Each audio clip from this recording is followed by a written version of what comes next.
अस्सलामुअलैकुम, मेरा नाम मोहम्मद असद अली है और हम बिज़नेस मैथमेटिक्स पढ़ रहे हैं। इस वीडियो में हम चैप्टर 17 में जो मैंने एक अप्रोच सिखाई थी जिसमें हम इक्विलिब्रियम क्वांटिटी निकालते हैं, यानी कि वो क्वांटिटी निकालते हैं जिसमें हमारा प्रॉफिट मैक्सिमाइज हो। उसकी दो अप्रोचेस थी, एक डेरिवेटिव अप्रोच और एक मार्जिनल अप्रोच। तो एक और एग्जांपल मैं करने जा रहा हूँ जिसमें और मज़ीद एक्सप्लेनेशन होगी, क्योंकि वो सवाल मैंने एक्सेल से सॉल्व किया था। तो स्टूडेंट्स का ये कहना था कि मैनुअली भी आप हमें एक बार सॉल्व करके दिखा दें। तो इस सवाल में हम मैनुअली से सॉल्व करेंगे।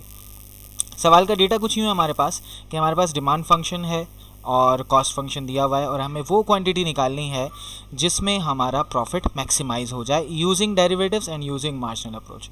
तो पहले डेरिवेटिव्स से हम फाइंड आउट करते हैं। डेरिवेटिव्स के लिए हमें रेवेन्यू फंक्शन चाहिए, कॉस्ट फंक्शन चाहिए, प्रॉफिट फंक्शन चाहिए। तो रेवेन्यू फंक्शन के लिए हम सबसे पहले हमें मालूम है कि रेवेन्यू बराबर होता है प्राइस मल्टीप्लाई बाय क्वांटिटी। और क्योंकि हमें वो क्वांटिटी फाइंड आउट करनी है तो इसलिए इसका मतलब कि हमें क्वांटिटी को रिप्लेस नहीं करना बल्कि प्राइस को रिप्लेस करना है। तो सबसे पहले हम क्वांटिटी को मतलब प्राइस को सब्जेक्ट बना के इसमें सब्स्टिट्यूट करेंगे। इक्वेशन क्वांटिटी की हमें गिवन है वो है 100,000 माइनस 200p। 200p को दूसरी तरफ शिफ्ट करते हैं तो ये 200p बराबर हो जाएगा 100,000 plus q, sorry minus q, क्योंकि q माइनस हो जाएगा। और जब 200 को वहाँ डिवाइड करेंगे तो हम 100,000 को जब 200 से डिवाइड करेंगे तो 500 आंसर आएगा माइनस, और q को यानी 1/200 बनता है हमारे पास 0 पॉइंट, यहाँ फाइंड आउट कर लेते हैं 1/200 जो कि बनता है 0.005, क्योंकि एक्सपोनेंट नेगेटिव 3 है। बल्कि इसकी मैं यहीं पर ही सेटिंग भी चेंज कर देता हूँ, नंबर फॉर्मेट और नॉर्मल और 2 सेलेक्ट करता हूँ। अब ये आंसर मुझे 0.005 दे रहा है, तो 0.005 एंड Q। तो अब हम ये जो P की वैल्यू, P की इक्वेशन आई है, इसे रेवेन्यू की इक्वेशन में सब्स्टिट्यूट कर देता है। तो रेवेन्यू की इक्वेशन बनेगी R is equal to P की जगह पर 500 माइनस 0.005 Q आएगा, और ये मल्टीप्लाई हो रहा है क्वांटिटी से तो Q एक और आ जाएगा, यानी प्राइस मल्टीप्लाई बाय क्वांटिटी। तो रेवेन्यू का फंक्शन बना हमारे पास 500Q minus 0.005 Q squared. Revenue function भी आ गया, कॉस्ट फंक्शन भी आ गया। रेवेन्यू से कॉस्ट को माइनस करेंगे तो हमारे पास टोटल प्रॉफिट आ जाएगा। तो प्रॉफिट फंक्शन निकालते हैं। प्रॉफिट हमें मालूम है होता है रेवेन्यू माइनस कॉस्ट, ठीक है जी। तो रेवेन्यू के लिए हमने इक्वेशन जो निकाली थी वो थी 500Q माइनस 0.005 Q स्क्वायर। इसमें से माइनस कर रहे हैं हम कॉस्ट, और कॉस्ट का फंक्शन हमें ऊपर सवाल में पहले से ही गिवन है 150,000 minus 100Q plus 0.003 Q squared.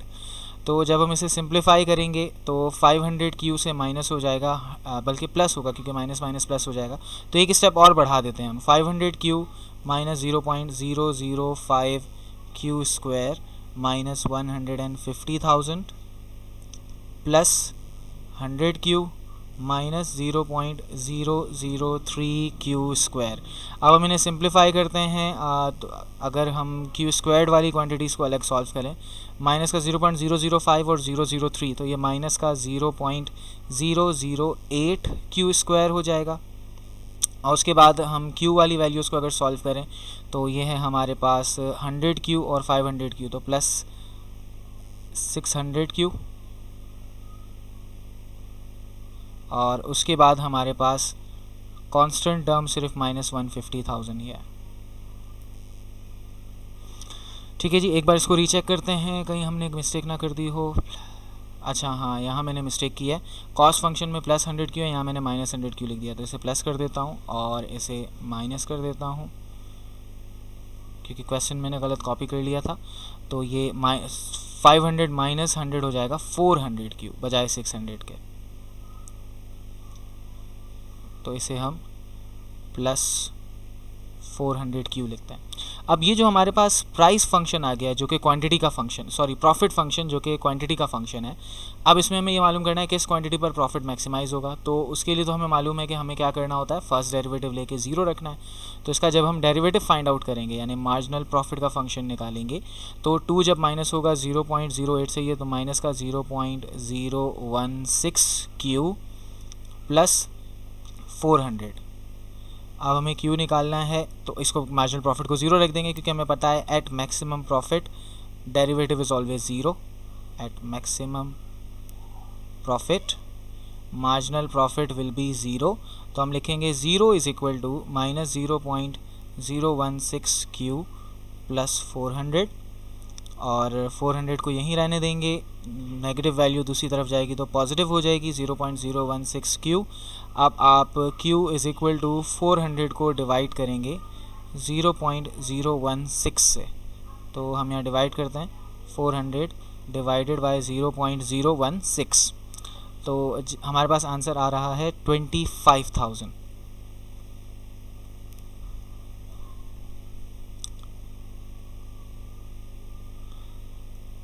तो यहाँ हम आंसर लिख देते हैं q इज़ इक्वल टू 25,000। इसका मतलब अगर हम 25,000 यूनिट प्रोड्यूस करेंगे तो हमारा प्रॉफिट मैक्सिमम हो जाएगा। ठीक है जी, तो ये तो हमने कौन सी अप्रोच से फाइंड आउट किया, ये हमने किया डेरिवेटिव की अप्रोच से। कि डेरिवेटिव की अप्रोच अगर आप यूज़ करें तो इस पॉइंट पर यानी कितने यूनिट्स बनाने पर, 25,000 यूनिट प्रोड्यूस करने पर आपको प्रॉफिट मैक्सिमम मिलेगा। अब हमें यूज़ करना है मार्जिनल अप्रोच। तो मार्जिनल अप्रोच की तरफ जाते हैं। उसके लिए मुझे कॉस्ट फंक्शन और रेवेन्यू फंक्शन दोबारा से चाहिए होगा, क्योंकि याद रखिएगा मार्जिनल अप्रोच के लिए ज़रूरी है कि आपके पास कॉस्ट फंक्शन भी हो और रेवेन्यू फंक्शन भी हो। तो ये कॉस्ट फंक्शन मैं यहाँ से कॉपी कर लेता हूँ क्योंकि हमें नीचे ज़रूरत पड़ेगी इसकी, और रेवेन्यू फंक्शन को भी कॉपी कर लेता हूँ जो कि हमने यहाँ बनाया था। तो अब ये रेवेन्यू फंक्शन और कॉस्ट फंक्शन आ चुके हैं हमारे पास। हमें फाइंड आउट करना है कि कौन सी क्वांटिटी पर हमारा प्रॉफिट मैक्सिमम होगा यूजिंग मार्जिनल अप्रोच। तो इसके लिए मुझे कुछ स्पेस चाहिए होगा, नीचे मैं स्पेस बना लेता हूँ। अब क्योंकि देखिए हमें मालूम है कि क्वांटिटी वो हम डेरिवेटिव अप्रोच से ही निकाल चुके हैं कि 25,000 यूनिट्स होने चाहिए। तो हम एक कॉलम बनाएंगे आउटपुट का कि कितने यूनिट्स ऑफ आउटपुट होने चाहिए। यहाँ पर एक कॉलम बनाएंगे टोटल कॉस्ट का, यहाँ पर मार्जिनल कॉस्ट, यहाँ पर टोटल रेवेन्यू और यहाँ पर मार्जिनल रेवेन्यू। और वो पॉइंट इक्विलिब्रियम क्वांटिटी का होगा जहाँ पर हमारे पास मार्जिनल कॉस्ट जैसे ही इंक्रीज़ होना शुरू हो जाए या इक्वल हो जाए मार्जिनल रेवेन्यू के, वो क्वांटिटी इक्विलिब्रियम होगी। उसके बाद अगर मार्जिनल कॉस्ट बढ़ जाए और मार्जिनल रेवेन्यू कम हो जाए तो वहाँ हमें प्रोडक्शन स्टॉप कर देनी चाहिए। तो हमारे पास कितने 25,000 यूनिट्स हैं। तो आप अपने हिसाब से कुछ गैप लेकर, फॉर एग्जांपल अगर क्वेश्चन की रिक्वायरमेंट है कि हमें 5 लेवल ऑफ आउटपुट दिखाने हैं, 6 लेवल ऑफ आउटपुट दिखाने, तो आपको अगर for example 5 level of output दिखाने तो आप 25,000 को लाजमी इंक्लूड करें और इससे 2 लेवल कम और 2 लेवल ज़्यादा भी शो कर दें। यानी फॉर एग्जांपल अगर हम शो करते हैं 25,000 के साथ साथ 24,900 शो कर देते हैं एंड 24,800 शो कर देते हैं। इसी तरह यहाँ पर 25,100 एंड 25,200, तो ये हमने आउटपुट रखे हैं। अब इनकी टोटल कॉस्ट क्या होगी, तो हमें क्या करना है ये देखना है कि हम कॉस्ट फंक्शन यहाँ लिख लेते हैं। कॉस्ट फंक्शन मेरे पास है 150,000 प्लस 100 मल्टीप्लाई, यहाँ ब्रैकेट लगा देता हूँ ताकि मुझे याद रहे ब्रैकेट में से चेंज करना है, 24,800 और उसके बाद प्लस 0.003 मल्टीप्लाई, ब्रैकेट में हमने क्या क्वांटिटी रखी थी 24,800, ब्रैकेट क्लोज कर देंगे और इसका स्क्वायर ले लेंगे। तो हमारे पास टोटल कॉस्ट आ रही है 4340,120, 4340,120। इसी तरह अब हम देखेंगे कि 24,900 पर कितनी आ रही है, तो इस 800 को मैं चेंज करके 900 कर देता हूँ, यहाँ पर भी 800 को चेंज करके 900 कर देता हूँ। तो वही कैलकुलेशन 4365,030, 4365,030। इसी तरीके से हम 25,000 पर फाइंड आउट कर लेते हैं। तो इसे मैं रिमूव करके 25,000 लिख देता हूँ। और इसी तरह यहाँ पर भी 24,900 को रिमूव करके 25,000 लिख देते हैं। तो हमारे पास टोटल कॉस्ट आ रही है 439 और 40, 439 और 0000। इसी तरह हम 25,100 का निकालते हैं। तो 25,100 एंड यहाँ पर भी 25,100। तो आंसर आया 4415,030, 4415,030। और इसी तरीके से 25,200 पर फाइंड आउट करेंगे। 25,200 यहाँ पर और यहाँ पर भी 25,200। 4440120, 4440120। तो ये आ गए हमारे पास टोटल कॉस्ट। अब मार्जिनल कॉस्ट निकालनी है। मार्जिनल कॉस्ट के लिए आप इनको डायरेक्टली माइनस करते जाएंगे। पहले लेवल की तो ज़रूरत नहीं है, मतलब निकाल सकते हैं आप अगर पीछे वाली क्वांटिटी भी ले लें। यहाँ पर देखते हैं मार्जिनल कॉस्ट कितनी है। मार्जिनल कॉस्ट का मतलब टोटल कॉस्ट में कितना इजाफा हुआ डिवाइडेड बाय टोटल आउटपुट में कितना इजाफा हुआ है, यानी वही y2 - y1 upon x2 - x1। तो टोटल कॉस्ट में कितना इजाफा हुआ है 4365030, यानी पुरानी कॉस्ट माइनस, यानी अभी वाली कॉस्ट माइनस पिछली वाली कॉस्ट 4340120 डिवाइडेड बाय यूनिट्स में कितना डिफरेंस है वो तो डायरेक्टली पता लग रहा है 100 का डिफरेंस है, तो मैं डायरेक्टली 100 लिख देता हूँ। तो यहाँ पर मार्जिनल कॉस्ट है हमारे पास 249.1, 249.1। अच्छा, अब दूसरे लेवल पर जाते हैं हम। दूसरे लेवल पर अगर आप गौर करें तो हमारे पास कॉस्ट में कितना डिफरेंस आ रहा है। कॉस्ट में हमारे पास डिफरेंस आ रहा है 439,000 माइनस इससे पिछली कॉस्ट है 4365030 डिवाइडेड बाय 100 का ही डिफरेंस है, तो 100 ही लिख देते हैं क्वांटिटी। मैंने Q2 - Q1। तो मार्जिनल कॉस्ट हमारी नेगेटिव हो गई है। नेगेटिव वैसे होनी नहीं चाहिए। टोटल कॉस्ट इंक्रीज़ हो रही है और वो भी पॉजिटिव आंसर आना चाहिए। मैंने शायद वैल्यू गलत पुट की है, एक बार फिर से इसको चेक करते हैं। क्योंकि टोटल कॉस्ट इंक्रीज़ हो रही है तो यकीनन कॉस्ट में इजाफा होना चाहिए। 4391234 4 ज़ीरोज़ हैं माइनस 4365030 डिवाइडेड बाय 100। जी, तो हमारे पास आंसर आया है 249.7, 249.7। इसी तरह अब हम और देखते हैं कितना इजाफा हुआ है। तो इसे रीसेट करता हूँ, मैं वैल्यूज़ पुट करता हूँ 4415030 माइनस 4391234 4 ज़ीरोज़ हैं डिवाइडेड बाय 100 का ही डिफरेंस है, तो यहाँ भी 100 आ जाएगा। तो हमारे पास आंसर आया है 250.3, 250.3। इसी तरह एक और लेवल हम ले लेते हैं और वो लेवल है हमारे पास 4440120 माइनस 4415030 डिवाइडेड बाय 100। तो यहाँ पर हमारे पास मार्जिनल कॉस्ट आई है 250.9। तो आप देखते जा रहे हैं जैसे जैसे लेवल ऑफ आउटपुट बढ़ता जा रहा है मार्जिनल कॉस्ट भी इंक्रीज़ होती है, क्योंकि वो जो हमारे पास मार्जिनल कॉस्ट का बिहेवियर होता है उसको वो टैली कर रहा है। अच्छा खैर, उसके बाद अब हम इसी तरह निकालेंगे टोटल रेवेन्यू। टोटल रेवेन्यू की क्वांटिटीज़ देखते हैं। टोटल रेवेन्यू का फंक्शन हमारे पास क्या है 500 ब्रैकेट x में हम क्वांटिटी लिखेंगे। अच्छा, अब क्योंकि मेरे पास जो कैलकुलेटर का वर्जन है ये थोड़ा सा एडवांस वर्जन है, आपके पास भी अगर यही कैसियो का 991EX है तो उसमें आप ये यूज़ कर सकते हैं, जो मैं अभी मेथड यूज़ करने वाला हूँ।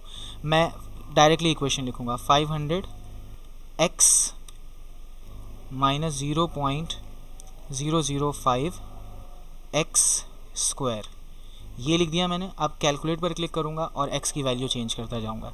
x की वैल्यू मैंने रखनी है 24,800, तो 24800 ये लिख लिया मैंने। और जैसे इक्वल दबाऊँगा तो आंसर आ गया हमारे पास 9324800।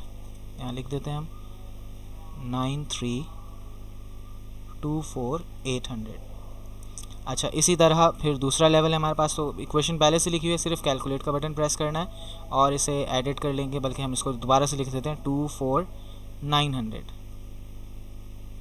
और जैसे इक्वल दबाए 934,9950 934,9950। इसी तरीके से हम 25,000 पर निकाल लेते हैं, फिर से कैलकुलेट 25,000, तो आंसर आया 9375 और 3 ज़ीरो 9375,000। और उसके बाद हम 25,100 पर कैलकुलेट करते हैं 25,100। यानी अगर आपके कैलकुलेटर में ये वाला ऑप्शन नहीं है तो फिर आपको वैसे ही करना पड़ेगा जैसे टोटल कॉस्ट निकाली थी, कि एक बार ब्रैकेट लगा के लिख लें और उसको एडिट करके बार बार वैल्यूज़ चेंज करते जाएं।